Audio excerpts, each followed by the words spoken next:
Hello everyone, যাদের আসলে পিসি নিয়ে সমস্যা হচ্ছে তো তাদের জন্য ভিডিওটা বানানো আর কি, যে পিসি সমস্যা যার কারণে পড়ালেখা হচ্ছে না, বিশেষ করে ল্যাবের যে সমস্যাটা হচ্ছে সেই সমস্যাটা দূর করার জন্য।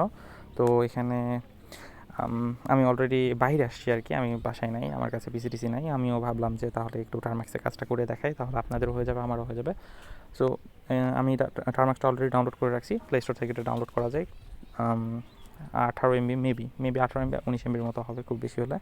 সো টার্মাক্স যদি আমরা ওপেন করি তো টার্মাক্সটা এরকম লাগে দেখতে, একদম সরাসরি এরকমভাবে আসে। তো এখানে কিছু বলে দেওয়া আছে, যে যেমন হচ্ছে আপনি যদি ডাউনলোড করতে চান, এখানে বলতেছে ইনস্টল কীভাবে করতে হয়। পিকে যে ইনস্টল প্যাকেজ, আপনার যে প্যাকেজের নাম সেটা পিকে যে আপগ্রেড করলে আপগ্রেড হয়ে যাবে, এখানে সব কিছু লেখা আছে।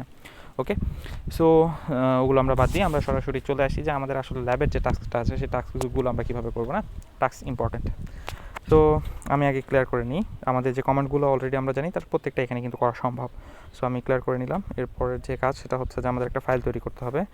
আগে ফোল্ডারটা তৈরি করে নিই, mkdir ল্যাব। আমি ফোল্ডার তৈরি করে নিলাম, সিডি করে ল্যাবের মধ্যে গেলাম। এখন আমি এলএস দিলাম। আমি যদি এখানে pwd দিই তাহলে আমার কারেন্ট ওয়ার্কিং ডিরেক্টরি যেটা আছে সেটা আমাকে প্রিন্ট করে দেখাচ্ছে। সো আমি এখন কি করতেছি, আমি এখানে টাচ দিয়ে একটা sh ফাইল তৈরি করব, ফার্স্ট ডট sh। ওকে, আমি এখন এটাকে ন্যানো দিয়ে এডিট করব, ন্যানো ফার্স্ট ডট sh। তো এর মধ্যে আমি এখন লিখতে যাচ্ছি echo this is